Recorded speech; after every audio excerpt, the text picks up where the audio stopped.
नमस्कार दोस्तों। आज का मेरा विषय है section 194C TDS and payment to contractors. आज हम इसको लेकर डील करते हैं। ये बहुत ही रिलीवेंट है, बहुत ही इंपॉर्टेंट है। और ये मान के चलो जो भी बिजनेस ऑर्गेनाइजेशन है, कंपनी है और गवर्नमेंट ऑर्गेनाइजेशन है, सब पर ये 194C एप्लीकेबल होता है। इसीलिए आज हम लोग इसको डील करते हैं कि 194C के अंदर में क्या क्या टैक्सेबल होगा। आइए सबसे पहले सेक्शन 194C को लेकर। Section 194C is TDS on payment to contractors paid to resident only.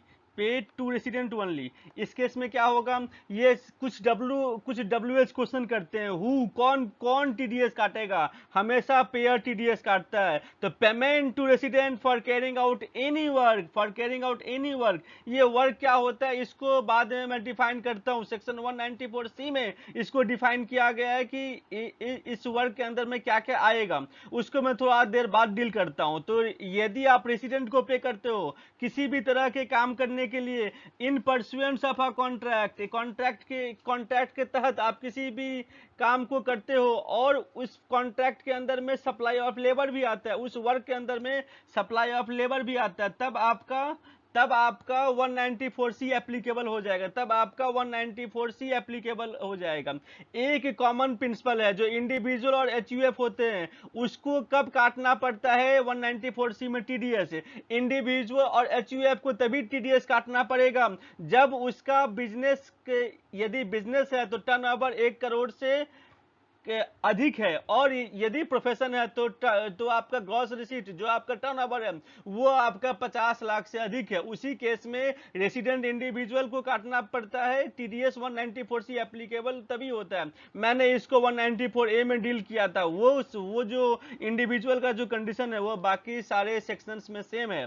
आइए मैं आपको फिर से एक बार ये कर देता हूं, कब एप्लीकेबल होगा। पहला क्वेश्चन है कौन काटेगा। पहला क्वेश्चन है कौन काटेगा। कौन काटेगा? जो आपको जो पेमेंट कर रहा है रेजिडेंट को for carrying out any work including the supply of labour under a contract. अच्छा, अब क्या आएगा? अब आपका टीडीएस का रेट क्या होगा, कितना कितना रेट होगा? TDS rate individual or HUF case में 1% and other than individual or HUF case में 2%। इजिट के लिए अब ये आता है कि कब काटा जाएगा, कब काटा जाएगा। तो पहला कब काटा जाएगा, यदि आपका सिंगल पेमेंट एग्जीट करता है 30,000 से और cumulative payment during the year exit करता है 1 लाख रुपीज से। सिंगल पेमेंट और क्यूमुलेटिव पेमेंट ये दोनों ही हमें चेक करने पड़ेंगे, ये दोनों ही हमें चेक करने पड़ते हैं। सपोज करो मेरा बिजनेस है, एक बिजनेस हाउस ने किसी एक कॉन्ट्रैक्टर को अपॉइंट किया है कुछ काम करने के लिए, और उसने काम किया और एक सिंगल बिल रेज किया and the bill amount is 50,000 rupees, और सिंगल बिल रेज किया और कोई बिल रेज नहीं करेगा। In that case also TDS 194C is applicable as the single payment exceeds rupees 30,000। भले उसका काम 1 लाख से कम हुआ लेकिन वो एप्लीकेबल हो जाएगा। इन अदर केस, मान लो यदि मैंने मेरा एक कॉन्ट्रैक्टर है, उसका मंथली बिल मैं पे करता हूँ 10,000 रुपीज पर मंथ के हिसाब से, तब क्या होगा? 12 महीना का 1,20,000 रुपया होगा, 1,20,000 होगा। The payment is less than 30,000 rupees, payment 30,000 से कम है, बट फिर भी आपका 194C एप्लीकेबल हो जाएगा। फिर भी आपका 194C एप्लीकेबल हो जाएगा, क्योंकि क्यूमुलेटिव का जो लिमिट था 1 lakh rupees, that limit exceeds the total payment, exceeds the cumulative limit.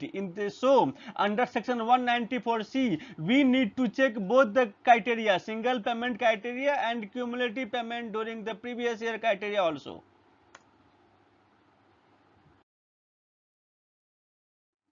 अब आइए मैं इस सेक्शन को एनालाइज करता हूं। देखिए क्या है इसमें दिया हुआ है।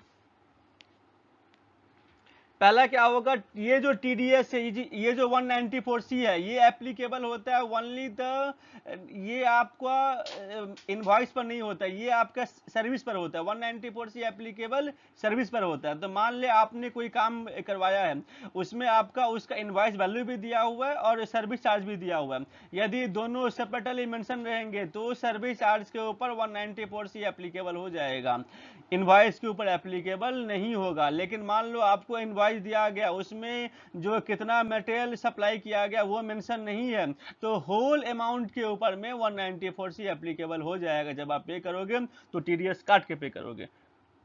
सेकंड क्या आ गया, सेकंड हो गया कि जब कोई पर्सनल पर्पस के लिए, जब कोई पर्सनल पर्पस के लिए पे करते हैं तब आपका टीडीएस एप्लीकेबल नहीं होता है। देखिए क्या लिखा है, no individual or HUF is required to deduct TDS for payment of a contractor where such sum is credited or paid exclusively for personal purpose of such individual or any member of HUF. समझिए, मान लो मेरे बेटी का शादी है तो मैं उसके लिए टेंट लूंगा, अदर बहुत सारे अरेंजमेंट करूंगा, तो उस सारे के सारे जो भी मैं पेमेंट करूंगा उस पेमेंट में टीडीएस काट के नहीं दूंगा। मैं यदि टीडीएस काट के दिया तो बोलेगा भाई रख तू टेंट पकड़, मैंने मुझे बनाना नहीं है।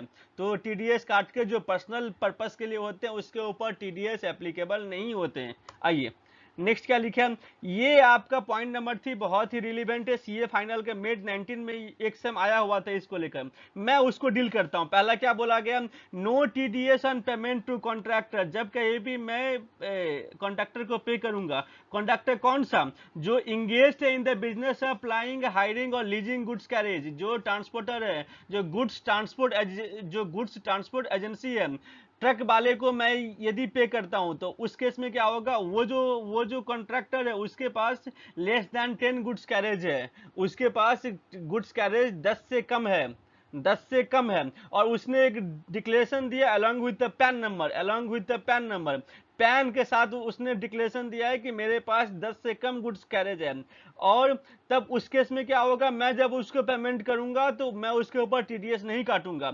एक सीए फाइनल का सम था, इस सम में ये किया, इस सम में ये बोला गया था कि मिस्टर ए ने एक कॉन्ट्रैक्टर को पे किया और उस कॉन्ट्रैक्टर के पास 10 से कम गुड्स कैरेज थे, बट उसने डिक्लेरेशन पैन के साथ नहीं दिया था। उस केस में टीडीएस का रेट क्या होगा, आपको पता है कि यदि पैन का डिक्लेरेशन नहीं दिया जाएगा then the TDS rate is 20%, तब टीडीएस का रेट 20% होगा। तो उस क्वेश्चन में था कि आपका जो टीडीएस एप्लीकेबल होगा वो 20% होगा। तो ये जो कॉन्ट्रैक्टर को जो गुड्स ट्रांसपोर्ट एजेंसी को पे कर रहे हैं उसके लिए कंडीशन क्या, उसके लिए पहला कंडीशन है कि 10 से कम गुड्स कैरेज होना चाहिए, और दूसरा कंडीशन है जो वो एक डिक्लेरेशन फर्निश करेगा to that effect along with the PAN number. यदि वो पैन के साथ डिक्लेरेशन नहीं देगा तो 20% एप्लीकेबल हो जाएगा। और कॉन्ट्रैक्ट इंक्लूड सब कॉन्ट्रैक्ट, कॉन्ट्रैक्ट के अंदर में सब कॉन्ट्रैक्ट भी आते हैं। चलिए आगे बढ़ते हैं। मैंने आपको पहले ही कहा था कि वर्क को डिफाइन किया गया। अब इस वर्क के अंदर में क्या आता है, सेक्शन 194C में वर्क को डिफाइन किया गया।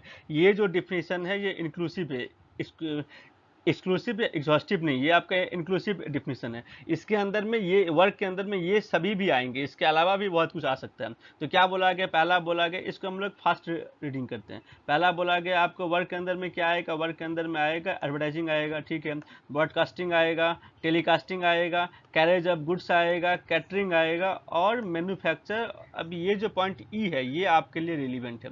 चलिए मैं इसको रीड करूंगा बाद में, पहले आपको मैं बताता हूँ कि इसमें क्या रिलीवेंट है। सपोज कीजिए कि मेरा मेरा फर्नीचर का बिजनेस है, मेरा फर्नीचर हाउस है, होम टाउन मेरा फर्नीचर हाउस है। और मैंने क्या किया, मैंने कारपेंटर के पास गया और कारपेंटर को मैंने कहा कि मेरे लिए बेड बना दीजिए या फिर सोफ़ा बना दीजिए, मेरे लिए 10,000 पीस या 1,000 पीस सोफ़ा बना दीजिए for my business.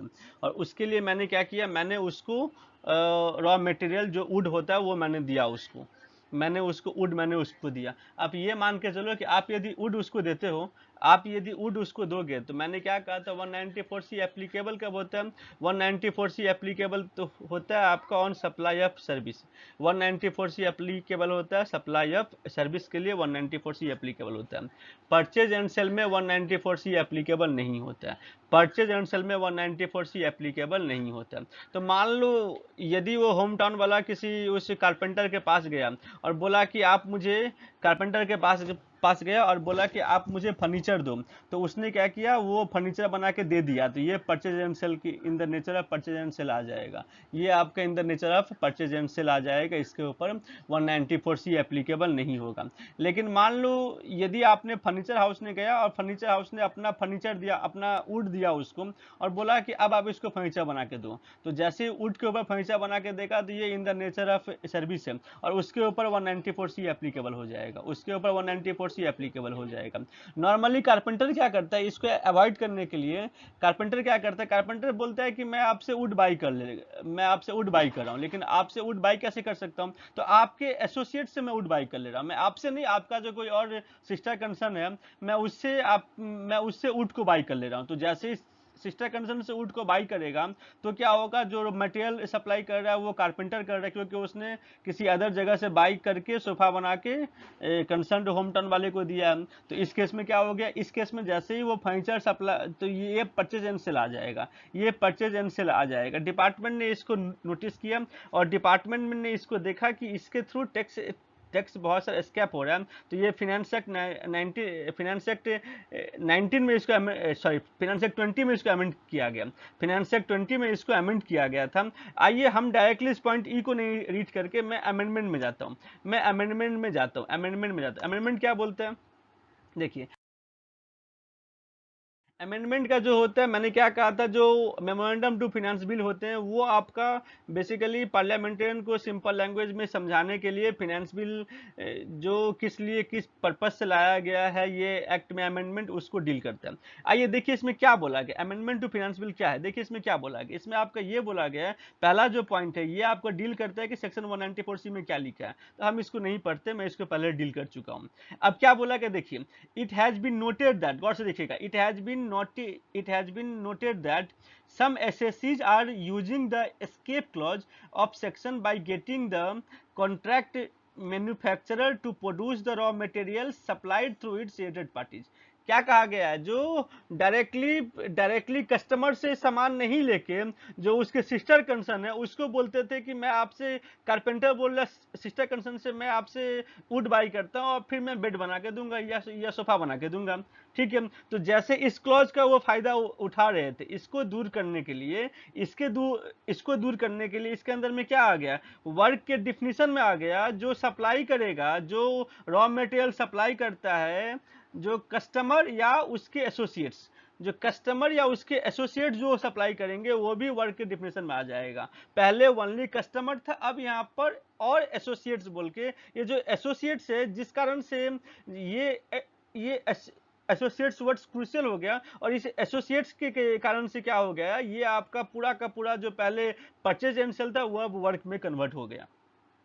Therefore, to bring clarity in the section and plug the leakage, it is proposed to amend the definition of work under section 144C to provide that in a contract manufacturing, the raw material provided by the SSC or its associates shall fall within the purview of the work under section 194C। अब ये associates क्या होता है, associates जो आपका define किया गया section 40A subsection 2 में, ये जो सेक्शन 40A सबसेक्शन 2 में रिलेटिव का डिफिनेशन है, ये जो उस डिफिनेशन के अंदर में जो एसोसिएट्स होते हैं, जो रिलेटेड पार्टी होते हैं, यहाँ पर एसोसिएट्स उसी को बोला गया। I hope this point is clear, thank you. Case laws है, क्या केस लॉ है, देखिए एक केस लॉ आपका दिया हुआ है, एक केस है CIT versus Shri Mahalakshmi transport company, Gujarat high court का केस है। इस केस में क्या बोला गया था, payment to contractors for hiring dumpers engaged in transportation of building material are in the nature of contract. जो आपका डंपर्स के थ्रू जो बिल्डिंग मटेरियल के जो स्क्रैप है, मैं उसको किसी और जगह ले जा रहा हूँ, तो ये जो आप हायर किए हो ट्रांसपोर्ट इसको कॉन्ट्रैक्टर को फॉर ट्रांसपोर्टेशन को जो आपने हायर किए हो, वो आपका 194C के अंदर में एप्लीकेबल हो जाएगा। एक बहुत अच्छा केस है east India hotel limited versus CBDT। हम लोग जब होटल में जाते हैं तो आजकल के जो 5 स्टार होटल है बहुत सारी फैसिलिटी रहती है, कार रेंटल देगा आपको, फिर आपको spa, beauty salon, so many things are there, तो ये बहुत सारे ऑप्शन रहते हैं। तो अब ये था कि मान लो कोई एक बिजनेस हाउस मीटिंग करता है और उसमें बहुत सारा facilities, car rental, beauty salon, spa, इस सब का फैसिलिटी उठाता है, gym, fitness clubs, there are so many things, इस सभी चीज़ का बेनिफिट उठाता है। और जब वो पेमेंट करता है तो 194C में काट के पेमेंट करता है, since it is in the nature of supply of work. अब ऐसा कहना था, बॉम्बे हाई कोर्ट ने कहा कि